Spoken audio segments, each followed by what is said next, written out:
Aerobic respiration. Glucose contains chemical energy that can be transferred and stored in the ATP form. Aerobic respiration जैसे पहले भी मैं बताया था कि आपका जो है ग्लूकोज ऑक्सीडाइज हो जाता है तो आपका एटीपी का प्रोडक्शन होता है. इसमें जो फाइनल इलेक्ट्रॉन एक्सेप्टर होता है वो आपका ऑक्सीजन होता है. तो आपकी जो रिएक्शन होती है वो होती है C6H12O6 प्लस में 6O2 to form 6 molecules of water, 6 molecules of CO2 plus energy.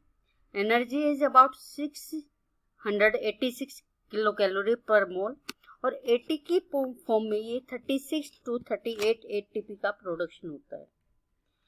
तो पहले जो हम एरोबिक रेस्पिरेशन की बात करते थे उसमें जस्ट हम कहते थे भाई ग्लूकोज जो है ऑक्सीजन के साथ रिएक्ट करके आपके 6 मोलिक्यूल्स ऑफ CO2 बना दिया, 6 मोलिक्यूल्स ऑफ वाटर बना दिया और एनर्जी बना दी. लेकिन अब जो हम कहते हैं कि आपके ग्लूकोज ऑक्सीजन के साथ आपकी 38 ADP प्लस 38 आपके फॉस्फेट ग्रुप भी ऐड होते हैं और आपके तब जाके जो है 38 ATP बनते हैं. एरोबिक रेस्पिरेशन में हम कहते हैं कि आपकी 3 स्टेज होती है. इन 3 स्टेज में पहली स्टेज आपकी ग्लाइकोलिसिस है, दूसरी स्टेज क्रेब्स साइकिल है और तीसरी स्टेज आपकी ऑक्सीडेटिव फास्फोराइलेशन है. ये तीनों ही स्टेज जो है आपकी एटीपी का प्रोडक्शन करती हैं और जो नेट गेन ऑफ एटीपी होता है वो आपका 36 to 38 एटीपी होता है. तो locations of glycolysis different steps है. तो ग्लाइकोलिसिस जो होती है प्रोकैरियोट और यूकैरियोट दोनों में जो है साइटोसोल्स में होती है. क्रेब्स साइकिल आपकी जो है प्रोकैरियोट में साइटोसोल में होती है जबकि यूकैरियोट में जो आपके माइटोकॉन्ड्रियल मैट्रिक्स में होती है. ऑक्सीडेटिव फास्फोराइलेशन जो है प्रोकैरियोट में प्लाज्मा मेम्ब्रेन में होती है जबकि यूकैरियोट में इनर माइटोकॉन्ड्रियल मेम्ब्रेन में होती है. तो जैसे कि एक ओवरऑल आपका एरोबिक रेस्पिरेशन का डायग्राम है, इसमें दिखा रखा है कि आपके ग्लाइकोलिसिस के दौरान ग्लूकोज आपका पायरूवेट में कन्वर्ट हो जाता है और आपका एटीपी का प्रोडक्शन करता है. ये रिएक्शन आपकी जो है साइटोप्लाज्मिक फ्लूइड में हो रही है यानी कि साइटोसोल की बात हो रही है और इससे जो एनर्जी होती है आपकी दो फॉर्म में हो सकती है, या एटीपी की फॉर्म में या आपकी जो है एनएडीएच की फॉर्म में. अगर एनएडीएच की फॉर्म में है तो ये डायरेक्ट इलेक्ट्रॉन ट्रांसपोर्ट पे आ जाती है और अगर ये एटीपी का प्रोडक्शन करती है तो ये पायरुविक एसिड बना के आपकी क्रेब्स साइकिल के अंदर एंटर कर जाती है. क्रेब्स साइकिल में जो आपके एटीपी और एनएडीएच और एफएडीएच का प्रोडक्शन होता है. एटीपी आपकी जो यूटिलाइज कर ली जाती है और एनएडीएच और एफएडीएच2 ये आगे इलेक्ट्रॉन ट्रांसपोर्ट चेन को प्रोसीड करते हैं जहाँ पे फिर से आपका जो है एटीपी का प्रोडक्शन होता है. तो पहले हम बारी बारी करते हैं. तो पहले ग्लाइकोलिसिस करते हैं. तो ग्लाइकोलिसिस होती क्या है? ग्लाइको प्लस में लाइसिस. ग्लाइको यानी कि ग्लूकोज, लाइसिस यानी कि ब्रेकडाउन. यहाँ पे क्या हुआ? ग्लूकोज का ब्रेकडाउन होना. ये रिएक्शन जो आपकी साइटोसोल में हो रही है. इसमें जो पार्शली ऑक्सीडाइज होता है ग्लूकोज का और ये 2 मॉलिक्यूल्स ऑफ पायरुवेट बनाता है. पायरुवेट जो है 3 कार्बन एटम है. ये एक एनाएरोबिक रिएक्शन होती है. 5वां इसका पॉइंट है कि ये एक एक्सर्गोनिक प्रोसेस है यानी कि इसमें जो आपकी एनर्जी जो है रिलीज होती है. ठीक है, तो इट इज रिलीज होती है और ये कंजर्व भी की जाती है इन हाई एनर्जी इलेक्ट्रॉन की फॉर्म में NADH, जो कि मैंने आपको लास्ट वाले डायग्राम में भी बताया कि आपका जो है अगर हाई एनर्जी इलेक्ट्रॉन के रूप में ये स्टोर होती है तो ये डायरेक्ट आपकी जो है ETC साइकिल में जो है प्रोसीड करेगी. तो ग्लाइकोलिसिस के जो हम मोस्टली ये कहते हैं कि जो आपके 9 स्टेप होते हैं, इसमें 10 है लेकिन आपकी जो डायग्राम है उसमें 9 स्टेप है, रिमेंबर दैट. तो उसके 2 फेज होते हैं. First one is the preparatory phase, second is the pay of phase. तो नेट इसमें जो एटीपी का प्रोडक्शन होता है वो 2 एटीपी बनते हैं. यहाँ पे जो है 2 NADH प्रोड्यूस होते हैं by reduction of 2 NADH, 2 NAD positive. एक और यहाँ जब हम ग्लाइकोलिसिस की बात करते हैं तो 2 वर्ड यूज करते हैं, बाइफॉस्फेट और डाइफॉस्फेट. इन दोनों में डिफरेंस क्या है? बाइफॉस्फेट में क्या होता है कि 2 सेपरेट फॉस्फेट ग्रुप प्रेजेंट होते हैं यानी कि आपके दो फॉस्फेट ग्रुप दो डिफरेंट कार्बन पे प्रेजेंट होंगे, तो उसको बोलेंगे बाइफॉस्फेट। डाइफॉस्फेट में क्या होता है कि दो फॉस्फेट ग्रुप एक ही कार्बन पे अटैच्ड होंगे और वो बाय एनहाइड्रस बॉन्ड जो है आपके अटैच्ड होते हैं। सबस्ट्रेट लेवल फॉस्फोरिलेशन, तो एटीपी प्रोडक्शन जो है इसमें स्टेप वाइज होता है। Because ADP phosphorylation is coupled with high exergonic breakdown of high energy bond 1,3 biphosphate phosphoglycerate. तो एरोबिक रेस्पिरेशन में जो है 7 एटीपी प्रोडक्शन होते हैं। इसमें NADH जो है रीऑक्सीडाइज होता है, तो यहाँ NADH जो है 2.5 ATP के इक्विवेलेंट होता है। तो कई बार आप जो NADH जो आप कहते हो कि 3 ATP है, ठीक है, तो एक्चुअली इसकी जो वैल्यू होता है वो 2.5 ATP होती है। एनाएरोबिक रेस्पिरेशन में जो आपकी 6 ATP का प्रोडक्शन होता है। तो this is the diagram of glycolysis. तो इसमें क्या है कि ग्लूकोज आपका कन्वर्ट होता है ग्लूकोज 6 फॉस्फेट में in the presence of enzyme hexokinase. यहाँ पे आपकी जो है एटीपी यूटिलाइज की जा रही है और आपकी एटीपी जो है एडीपी में कन्वर्ट हो जाती है। ग्लूकोज 6 फॉस्फेट से फ्रक्टोज 6 फॉस्फेट बन रहा है, यानी कि यहाँ पे आइसोमर बन रहा है आपका ग्लूकोज का, तो यहाँ पे एंजाइम होगा फॉस्फोग्लूकोज आइसोमरेज। तीसरा आपका फ्रक्टोज 6 फॉस्फेट से फ्रक्टोज 1,6 बाइफॉस्फेट बन रहा है, तो यहाँ पे आपका जो है फॉस्फेट ग्रुप ऐड हुआ है, तो यानी कि यहाँ पे एंजाइम काइनेज यूज होगा।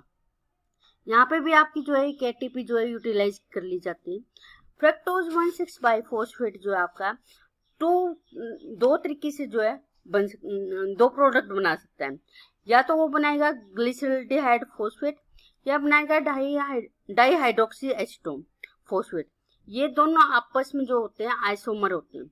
यहाँ पे एंजाइम यूज होता है दैट इज द एल्डोलेज। इसके बाद जो आपका है ग्लिसरॉल्डिहाइड फॉस्फेट, ठीक है, ये आपका बनाता आगे 1,3 बाई फॉस्फोग्लिसरेट। तो यहाँ पे एंजाइम यूज होता है हाइड्रोजिनेज।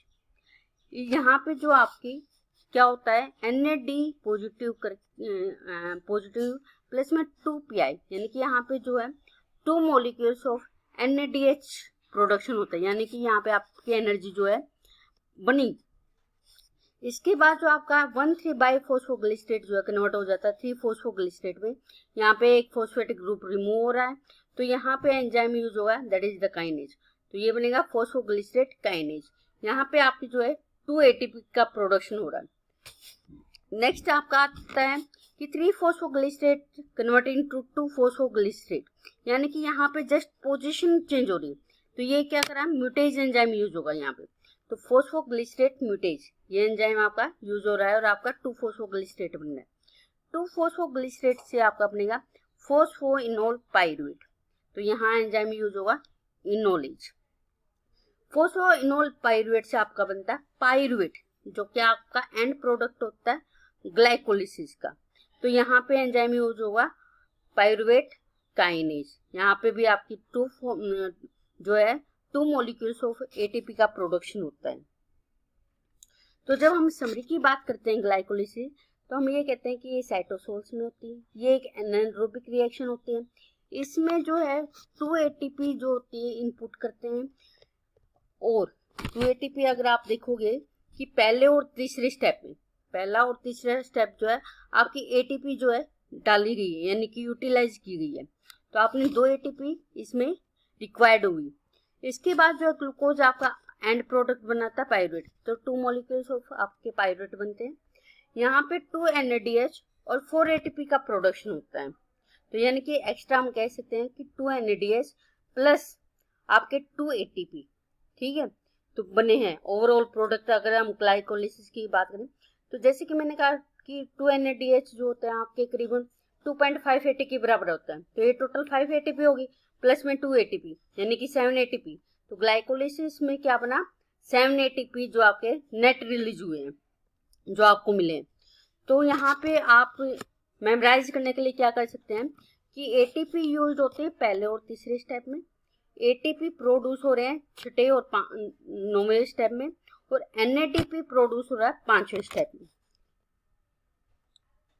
रेगुलेशन ऑफ ग्लाइकोलिसिस, तो डिफरेंट एंजाइम्स जो हैं उनको हम रेगुलेट कर सकते हैं और वहाँ पे आप ग्लाइकोलिसिस प्रोसेस को रेगुलेट कर सकते हैं। जैसे कि हेक्सोकाइनेज है, तो ग्लूकोज 6 फॉस्फेटेज का इनहिबिटर होता है, तो अगर हम इसको यूज करेंगे तो वहाँ पे हम ग्लाइकोलिसिस को स्टॉप कर सकते हैं। सेकेंड आता है आपका फोस्फोफ्रक्टोकाइनेज, ये आपका एक्टिवेट करता है फ्रक्टोज 2,6 बाइफॉस्फेट, फ्रक्टोज 6 फॉस्फेट और AMP। तो यहाँ और इसके इनहिबिटर हैं स्ट्रेट और ATP। पायरुवेट काइनेज, इस एंजाइम को हम एक्टिवेट कर सकते हैं बाय फ्रक्टोज 2,6 बाइफॉस्फेट और AMP के थ्रू, जबकि इसको इनहिबिट कर सकते हैं एसाइल कोएंजाइम A से और ATP से। देन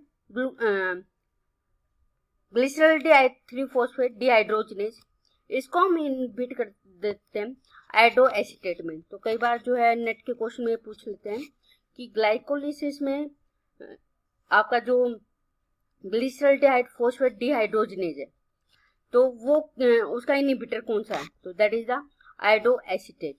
इनोलेज जो है आपका फ्लोराइड्स के द्वारा इनहिबिट किया जाता है और इनसे जो आपकी ग्लाइकोलिसिस प्रोसेस को हम स्टॉप कर सकते हैं। देन प्रिपेटरी फेज, इसके बाद आपका जो है क्रेब्स साइकिल से पहले आपकी प्रिपेटरी फेज होती है जिसमें पायरुवेट का ऑक्सीडेशन होता है। तो इसमें पायरुवेट जो है ऑक्सीडाइज हो जाता है टू फॉर्म एसिटाइल कोएंजाइम में, जो कि आपके आगे एंटर करती है आपकी क्रेब्स साइकिल में। तो इसलिए इसको बोलते हैं ऑक्सीडेटिव डिकार्बोक्सिलेशन प्रोसेस। तो यहाँ पे CO2 most of pyruvate is exchange for coenzyme A moiety. तो जो प्रोडक्ट होता है पायरुवेट ऑक्सीडेशन का वो होता है 1 molecules of CO2, 1 molecules of NADH, 1 molecules of acetyl coenzyme A, which consist of 2 carbons from pyruvate attached to coenzyme A।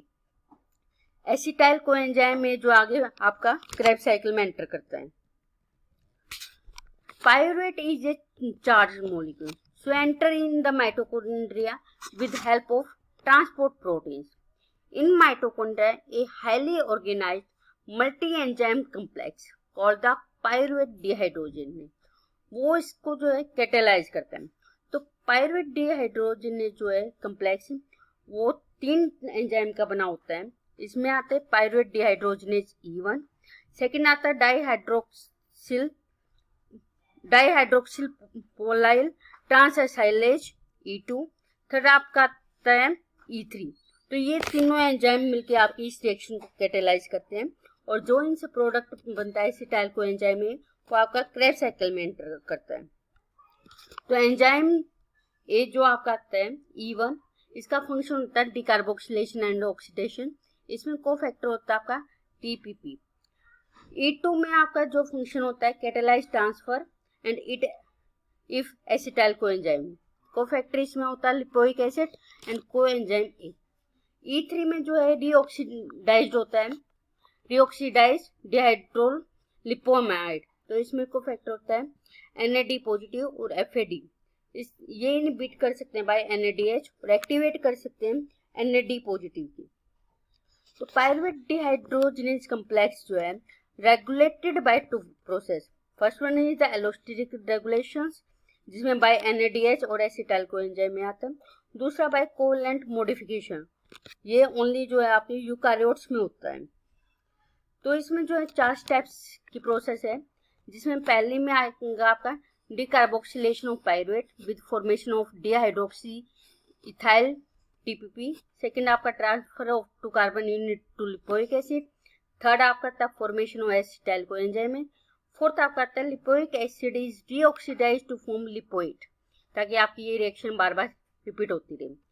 In eukaryote 2 more enzyme use करते हैं। पहला आता है आपका काइनेज जिसमें फॉस्फोराइलेट शीरिन रेजिड्यू होता है और सेकंड आपका आता है फोस्फेटेज जिसमें आपका P ग्रुप जो है रिमूव किया जाता है। तो इस हम जो कम्प्लेक्स है इसके जो इनहिबिटर होते हैं वो होते हैं आर्सेनेट और मर्क्यूरिक आयंस। अगर हम इसको इसमें कर देते हैं तो आपकी रिएक्शन जो है क्रेब्स साइकिल में एंटर नहीं करेगी।